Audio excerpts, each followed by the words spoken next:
The desert sun showed no mercy on that fateful afternoon. Its searing flames bore down relentlessly upon the barren wasteland, making the parched ground seem to cry out in agony. Right there, surrounded by nothing but sand and stone, a woman in her youth was left shackled, her hands secured tightly to metal spikes driven far into the hardened soil. Her legs were lashed down with such force that the bindings cut into her flesh. She was laid out like a sacrifice beneath the unforgiving sky. Her clothing was ripped, her mouth cracked and stained with blood, and her tangled hair clung to her damp forehead. Each breath came with difficulty, every small shift bringing fresh pain. The onlookers from the settlement remained distant and silent, their gazes fixed upon her suffering. Some couldn't bear to watch and turned their heads in shame. Others observed with grim contentment, as though witnessing her torment somehow validated their own terror. Leading them all was Silas Boone, the settlement's leader, a man whose piercing stare resembled that of a bird of prey, and whose commanding tone demanded obedience. Though his fingers rested upon his leather whip, he had no need to strike. The bindings and blazing heat were torture enough. Breaking through the stillness, Boone's voice rang out. "This practice comes from those who walked before us," he proclaimed, gesturing toward the captive woman. "Should she endure 3 sunrises beneath heaven's watch, she earns her freedom. Should death take her, her wrongdoing is confirmed. Such is our code." Nobody challenged his declaration. The villagers gave slow nods of agreement, some murmuring prayers while others spat onto the ground as if sealing the ritual's power. Her name was Abigail Dawson, merely 23 summers old. She stood accused of theft, blamed for taking from the very community that now turned against her. Precious gold had disappeared from the settlement's reserves, and Boone had pointed his finger directly at her. She protested with every fiber of her soul. Yet her desperate words meant nothing when measured against his position of power. There she remained, defenseless and bound, her body blistering beneath the relentless heat. Her parched throat produced barely a sound as she attempted to speak. "I'm innocent. I swear it. Have mercy." But the hot wind stole her words away, and the crowd merely watched in silence. Young ones gripped their mothers tightly. Elderly men stood with folded arms. None took even a single step toward her. To them, this wasn't an act of brutality. It was their version of fairness. This was the old way. For generations, they had honored this ancient practice of sun and sand.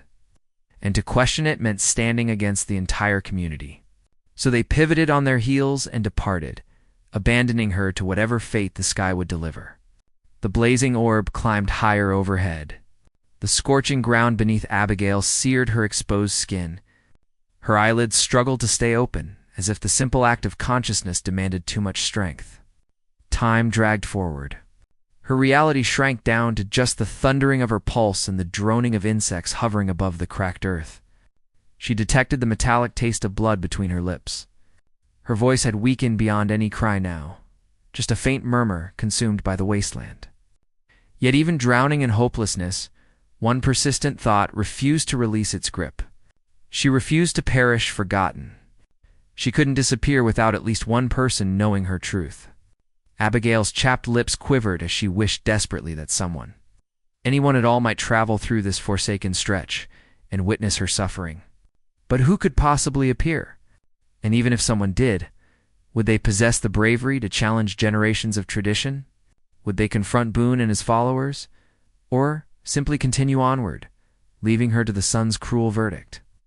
What destiny awaited her in this place where fairness had been warped into ceremony?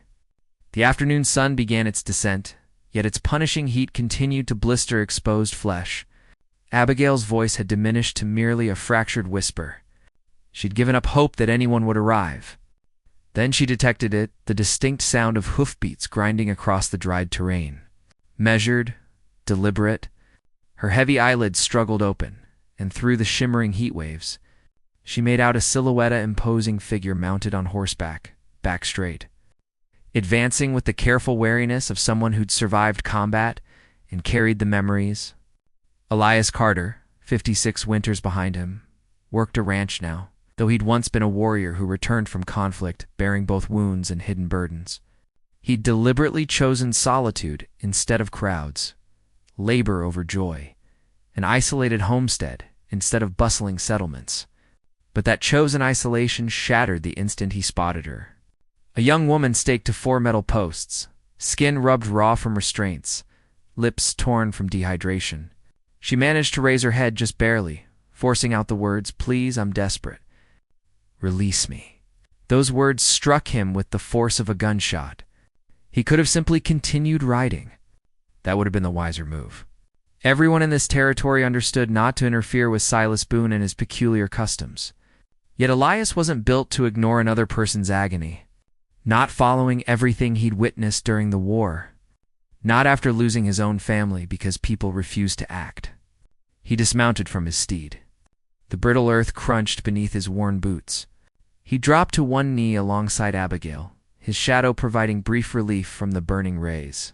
Her frightened eyes met his, filled simultaneously with dread and desperate hope. "You didn't commit this crime, did you?" he said quietly. "No," she managed, her voice nothing more than a rasp. "I swear on everything, I'm not guilty." Elias drew a blade from his waist and sliced through the bindings holding her wrists captive. The cord split apart, revealing angry red welts across her skin. Her hands shook uncontrollably, as though she couldn't trust that freedom was real. Next, he severed the restraints at her feet and gathered her up with remarkable power for someone his age. She felt almost weightless in his grasp. The desert had already drained so much from her.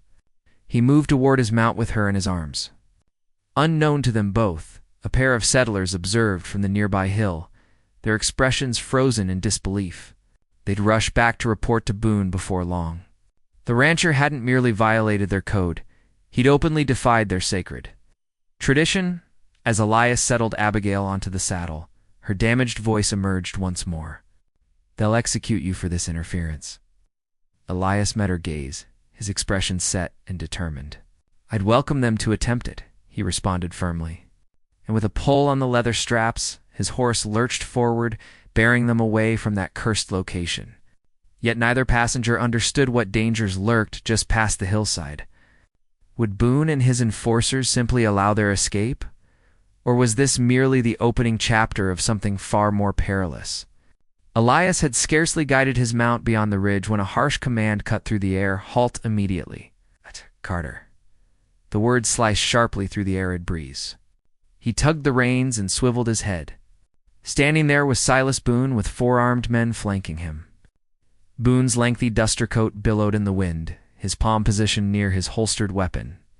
Behind him stood one man wielding a thick wooden club, another displaying a blade that caught the sunlight, and a third with his pistol partially withdrawn from its sheath. Boone's intense stare locked onto Elias. "You believe you can simply ride away with her? You've just trampled the code of this settlement, the sacred code passed down through generations."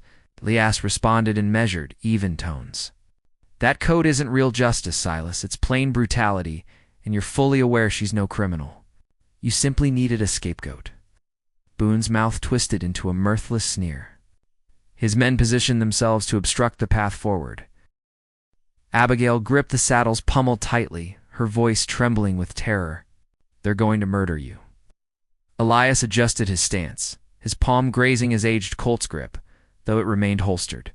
The tension stretched unbearably. Then the first attacker charged forward, swinging his wooden club viciously. Elias sidestepped smoothly and delivered a powerful punch to the man's midsection. The club tumbled to the dirt as its wielder doubled over in pain.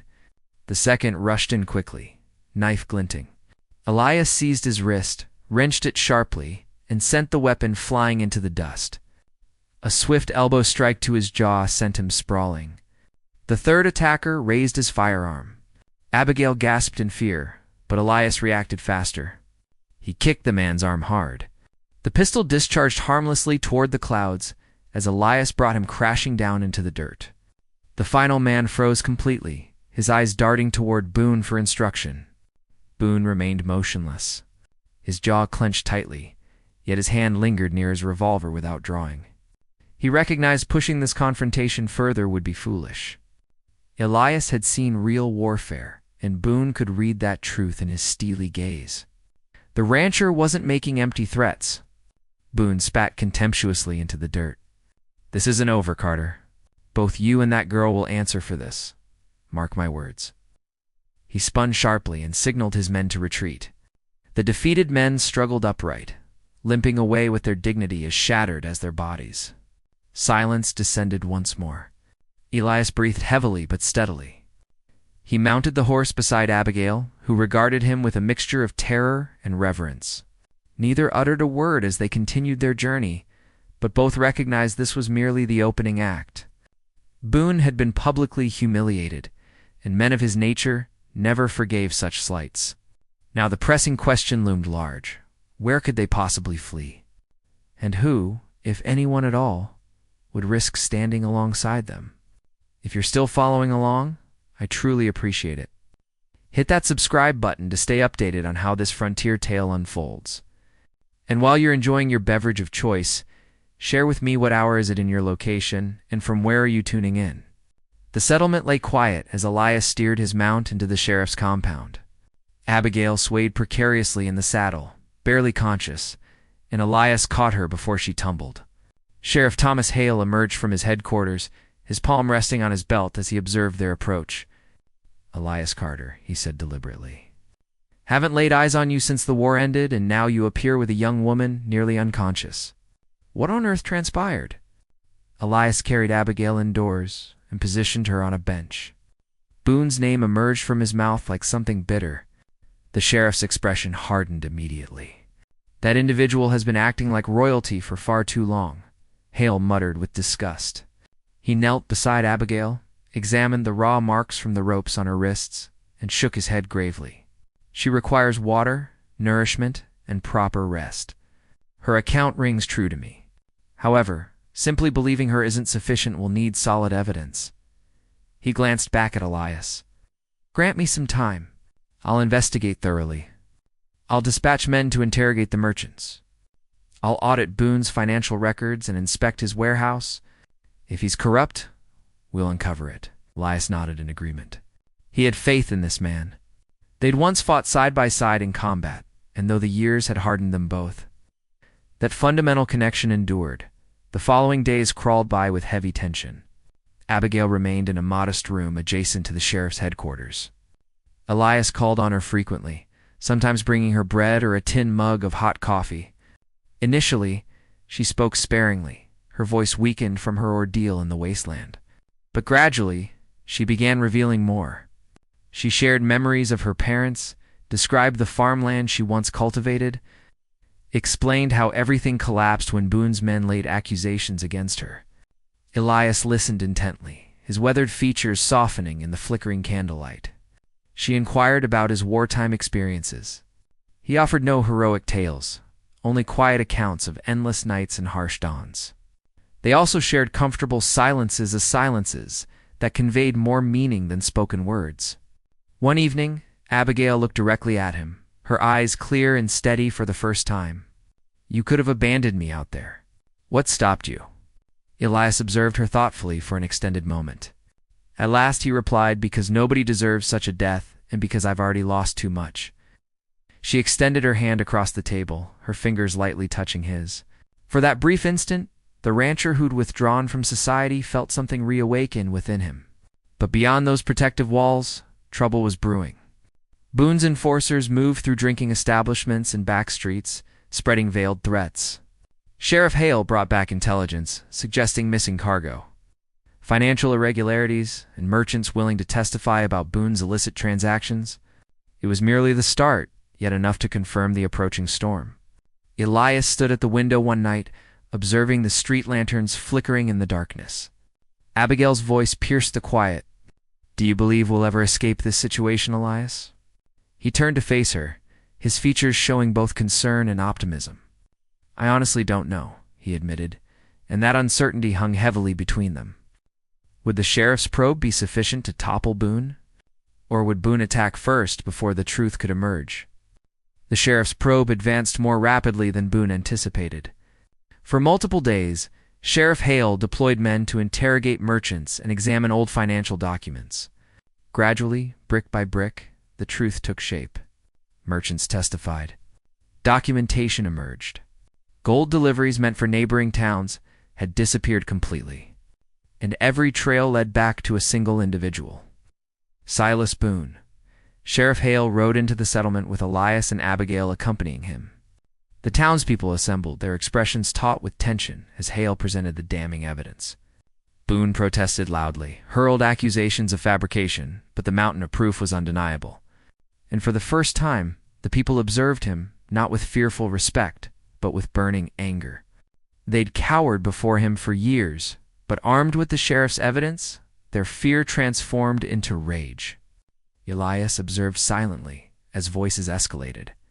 The same villagers who'd previously abandoned Abigail beneath the sun now turned against the man who'd condemned her. They hauled Boone to the exact location where Abigail had endured her torture. 4 metal spikes awaited in the dust, ropes prepared. The villagers spoke as one unified voice. "If the sun serves as our judge, let it pass judgment on you, Boone." His objections fell on deaf ears, consumed by the same law he'd wielded against the powerless. Boone found himself bound to the ground, staring upward at the same pitiless sky he'd relied upon to punish the vulnerable. Abigail stood behind Elias, her eyes wide with shock, her lips quivering. "This is brutal," she whispered softly. Elias placed his hand reassuringly on her shoulder. "Yes," he acknowledged. "But sometimes a harsh law consumes its creator. Perhaps that's justice in its truest form." The crowd pivoted away, abandoning Boone to confront the scorching sun in isolation. And thus the ancient law that once destroyed the innocent now spelled doom for the guilty. As the dust began to settle, Sheriff Hale addressed Elias and Abigail. "You're both free now, but in this territory, freedom always demands payment.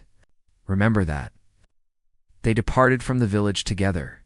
The sun was sinking low, splashing the skyline with crimson and amber. Abigail glanced toward Elias. Her voice emerged gentle yet firm. "I'm grateful. You restored more than just my life. You returned my hope." For the first time in countless years, Elias permitted himself a subtle smile. Hope was something he'd believed permanently lost. And now it lived again, right there beside him. So what lessons does this tale hold? Perhaps that fairness, though delayed, ultimately prevails. Perhaps that one individual's bravery can shatter chains that others fear to challenge. And perhaps, just perhaps, love can flourish even in the most unforgiving wastelands. If this tale has moved you, please give this video a thumbs up. And remember to subscribe so you can journey with me into the next frontier story. Now, I pose this question to you. If you'd been present that day, would you have possessed the courage to cut those bindings? Would you have opposed the settlement and their ancient practice? And do you think harsh traditions should ever determine who survives and who perishes? Share your thoughts below. I'm genuinely interested in hearing your perspective.